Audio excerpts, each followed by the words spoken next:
Good morning. We're in a new month. Do you believe it? It's September already. Oh my gosh. I know, it's like it went fast, didn't it?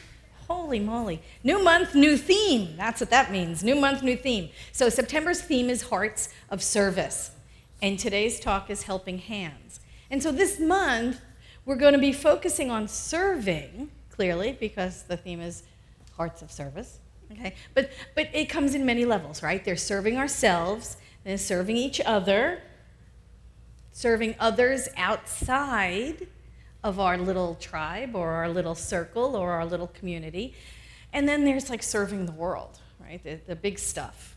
And you know, sometimes we can get overwhelmed because we hear about the big stuff most of the time, don't we? We hear about like all the big stuff on the news. We hear the huge stuff. And you know, if we get overwhelmed by the needs of the world, we can paralyze ourselves into doing nothing, right? Because it gets too big. It gets too big. Sometimes the needs of the world are huge, they're enormous, and we begin to start to think to ourselves, well, who am I? You know? I'm only one person. What can I do? I'm only one little person. And Ernest Holmes said this. He said, I believe that the whole universe is the givingness of the creative spirit to the delight of its own being into the creation, which is itself in that creation, and endowing all things that are conscious and sentient with the capacity to consciously reunite with the source of their being in a cooperative partnership. There is no God who ever rejected its own creation. That's what we are. We are part of this whole thing. There is just no separation. There's no little I. There's no I'm all alone. We are one with the universe. So here's what I've come to know about all those big and huge and overwhelming things, is we just take it one step at a time. We just take it one step at a time. You know, sometimes that bumper sticker, you know, wisdom has truth to it. You know, that one that says, think globally, act locally. You've seen that one, right? I mean, you know, they're cute and adorable and everything, but, you know, sometimes they're right. Think globally, but act locally. You know, so here's an example. You know, I walk my dog, little Dolce. She's a little yappy thing. She's really cute, a little adorable Pomeranian. And so we walk around the block and we walk all over the place. And, you know, sometimes I'm thinking about that big, huge plastic trash pile in the middle of the Pacific Ocean. You know that thing that's circulating out there? It's like, oh, my God. You see it on the news occasionally. And so sometimes I'm thinking about it and I think, what am I supposed to do about that? What am I supposed to do about that? And I haven't a clue what I'm supposed to do about that. I don't know what I'm supposed to do about that. But I'll Google that when I get home, you know. I'll Google what I can do about it when I get home. Maybe I'll send money to the group that's like trying to find a solution on what to do about that gigantic plastic pile in the Pacific Ocean. Maybe I'll fundraise for the group that's looking for a solution for that. Maybe I'll have a bake sale and send the money to the group that's looking to solve that problem. In the meantime, I carry a little bag with me and I pick up trash while I'm walking the dog. I'll pick up trash in my own neighborhood, right? It's like, okay, so maybe I can't do anything in that moment about that big, gigantic, overwhelming problem, but I can do something in my own neighborhood. So I'm walking the dog and I'll pick up a piece of paper that blows across the path, you know, or a discarded Starbucks cup. Who's the one who keeps throwing away the Starbucks cups? You know, one of those, or you know, that little plastic bag the newspaper comes in, right, that blows up against somebody's hedges in the front yard. Think globally, but act locally. So we do what we can where we are. And those small acts change things, don't they? I mean, it's not going to change the stuff in the Pacific Ocean, but it's going to change my neighborhood, right? It's going to change where I'm walking the dog. I don't know whose bushes those are that piece of paper is blown up against. I don't know who owns those bushes. I don't know who owns that house. But I can pick up that piece of trash that's out in front of their yard and put it where it needs to be, in the recycling bin. That's serving the world. That's serving the world and just doing it on the local level. So every one of us can do little small things like that. Tagore said, I slept and dreamt that life was joy. I awoke and saw that life was service. I acted and behold, service was joy. And that's what we come to find out, isn't it really? You know, again, I go back to the first core concept of of our philosophy, which says that God is all there is. Well, if God is all there is truly, and we've taken that into our hearts and our minds, and we know this is spiritual truth, that God is all there is, I'm really not serving others, am I? There's only one of us. I'm really serving myself. I'm really serving the one. I'm really serving the I am that we all are. We are individualized expressions. We're not individuals. So I talked about thinking globally and acting locally, right? Picking up trash that's in front of me. You know, I can't right today go out into the middle of the Pacific Ocean and do anything about that plastic thing, but I could research it. Maybe I'll wind up on one of those boats. But I can do some things locally that can fix things. Sometimes we can think globally and actually do the big work, right? I mean, sometimes we are called to go out and do that work. Look what's going on in Texas right now, right? It's a huge example. People from all over the place, I love this, people from all over the place are towing their bass boats in, and their skiffs, and their outboards, and their inflatable Zodiacs, or whatever they have, searching for people trapped in homes or on roofs or, some place where they need rescuing. People from all over are just jumping in their little boats, private citizens coming from all over to help strangers. The latest statistics, over 72,000 people have been rescued with those little boats. And what about all those people that opened up their businesses? Did you love it? Did you hear the story about Mattress Mac, right? Holy moly. Yeah, clap. That's wonderful. I love that. Here he is. He's got this gigantic, two gigantic stores, big furniture stores, and his warehouses. And he opened everything up. And he sent out his delivery trucks where they could drive around and pick people up and bring them back to the furniture store. Don't you love it? And all of those, like you've walked into Jerome's, right? All of those little bedrooms and kitchens and living rooms and everything, he just had them all open for people to stay warm and dry and comfortable and ride out the hurricane. I mean, it just didn't know these people. They were perfect strangers. And he opened up his place and so people could be warm and dry. Some other people had to be shamed into it, but we're not going to go there. We come together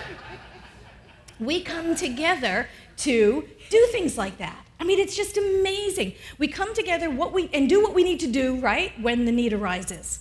Tragedy, for some reason, tragedy brings out the best in us, doesn't it? Reverend David Alt, he's in Atlanta, the Atlanta CSL, and he said this. He said, Mother Nature will continue to heal the divide in humanity until we are willing to heal it ourselves. And that's what tragedy does. It brings out the best in us. It just absolutely, we know when the going gets tough, when tragedy happens, when things come up, it doesn't matter what color skin we have, it doesn't matter our religious affiliation, it doesn't matter our nationality or our gender identity or anything. We help, we pitch in, we don't ask questions, we don't ask, what church do you go to, before we rescue people? We just do what it takes to alleviate the suffering of people in a jam. We just do that. Senator Tammy Duckworth, I love her. She lost both legs in Iraq, and she had said this. She said, when I was bleeding to death in my Black Hawk helicopter after I was shot down, I did not care if the American troops risking their lives to save me were gay, straight, transgender, black, white, or brown. All that mattered was they didn't leave me behind. We don't ask questions. When there is an emergency, we don't ask questions. If we can free ourselves from the illusion of separation during times of tragedy, we can damn well do it all the time.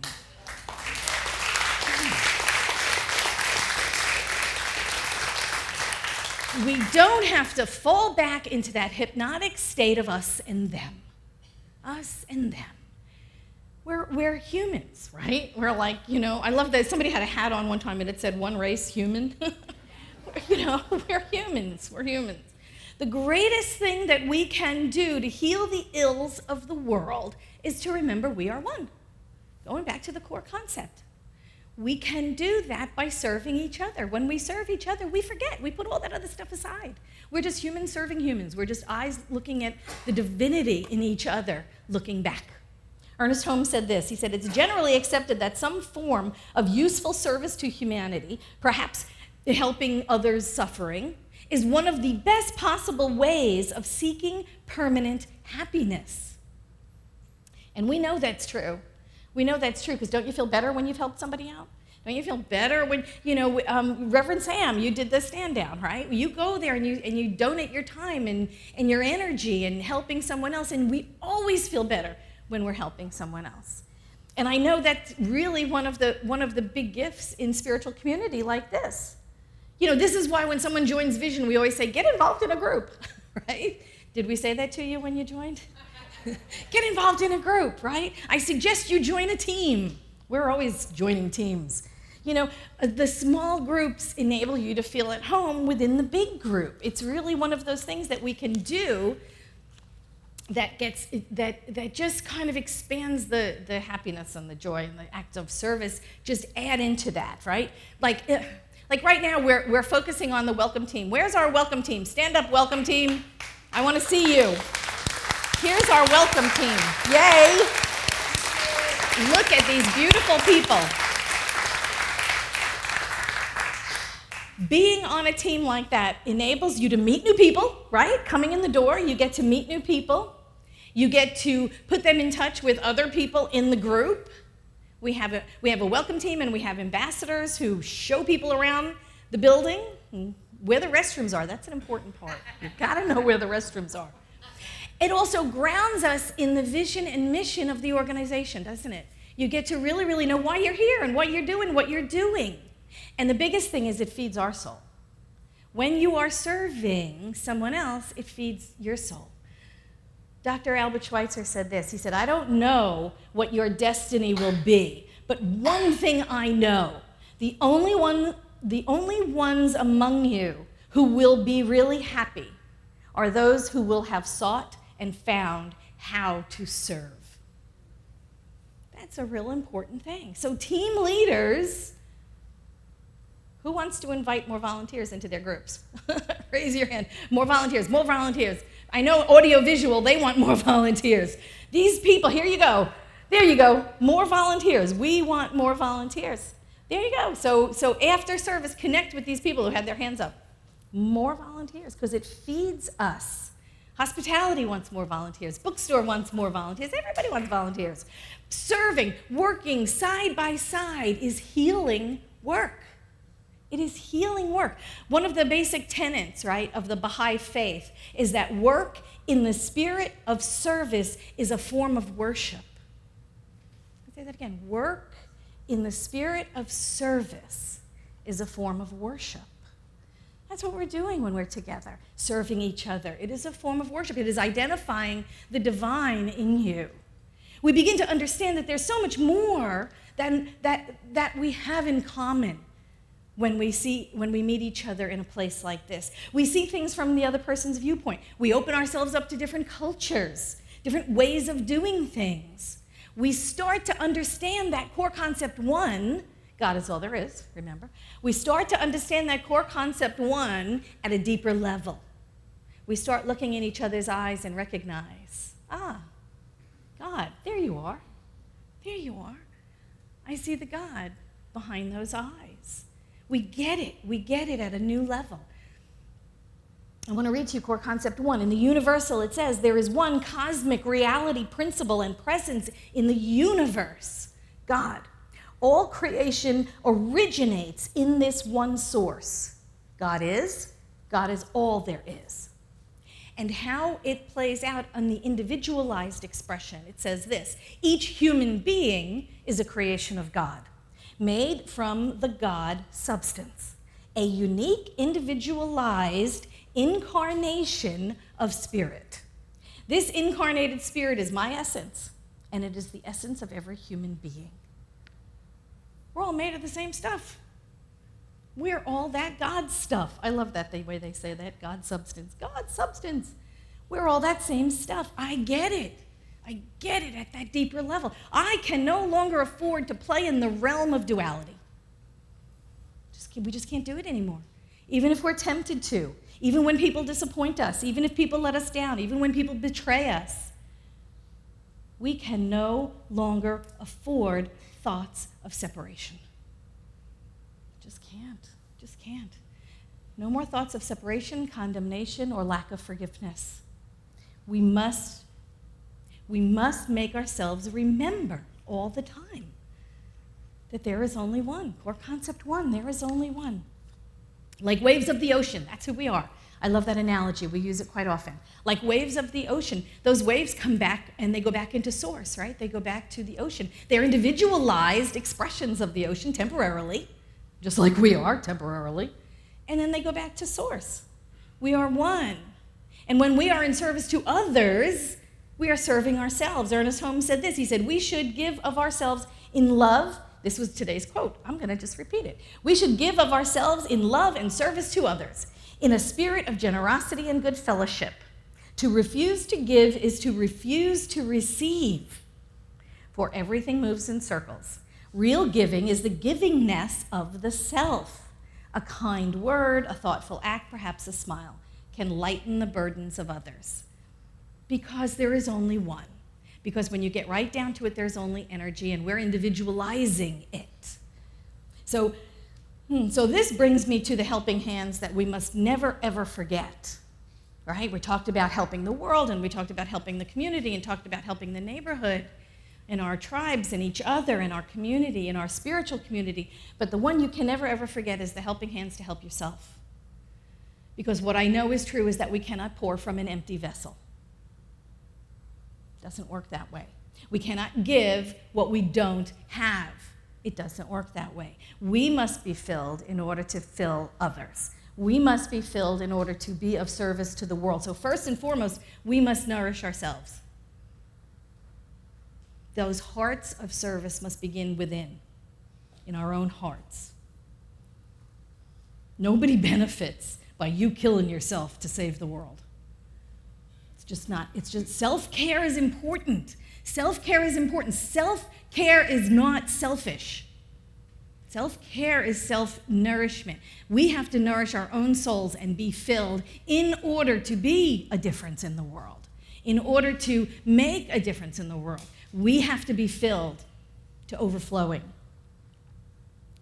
So what do? So you meditate. Huge. It is a huge deal. Meditate. I don't care what kind of meditation it is. I mean, there are some really orthodox people out there who will say, if you're not sitting on your cushion in the silence, that's not meditating. I don't really necessarily ascribe to that. I think you can meditate wherever you are, whatever you're doing.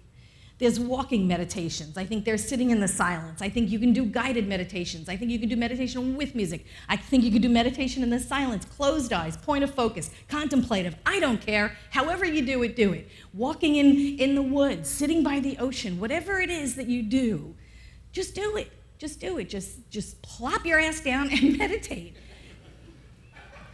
Sorry. Sit on your cushion, spend the time, 5 minutes, 2 minutes, 20 minutes, 2 hours, whatever it is. Really, really get it. Get it. Get the oneness. Get it, because you know that it's true. Powerful, powerful, powerful thing to do. Sit in the silence and receive. Just receive. That's all you're doing. You're sitting there waiting for nothing to happen. I mean, that's really what meditation is. We're just sitting around waiting for nothing to happen. Prayer. Do prayer. Prayer is the kind of the opposite. Where we're in meditation, we're sitting, we're receiving. In prayer, we're speaking, right? We're speaking our word. We're unifying our word in order to make conditions shift. So prayer is the most powerful thing that we can do. And here's a really good one, interesting one. Pray for yourself, right? Because aren't we really, really great at helping others? Aren't we really great at putting prayer requests in for other people? Pray for yourself. Pray for yourself. Lift yourself up. Prayer is knowing the highest and the best good. That's really what it is, and it's aligning with that, whatever that is. You don't even have to know what that is. Prayer is knowing the highest and best good, and each and every one of us is worthy of prayer. Say that. I am worthy of prayer. I am worthy of prayer. Yeah, we are so good at praying for somebody else. Every morning, every evening, pray for yourself. And of course, there's the practical aspects of it, okay? Get sleep, get rest, get exercise, eat well, all the rest of that stuff. Treat your body like the body temple that it is. It's housing divine. It's housing divine spirit. That's what it is. It's this temporary little container you've got that you're riding around with this lifetime. So treat it like that. It's housing the divine. It's your temple. Some people treat their bodies like temples. Some people treat their bodies like amusement parks.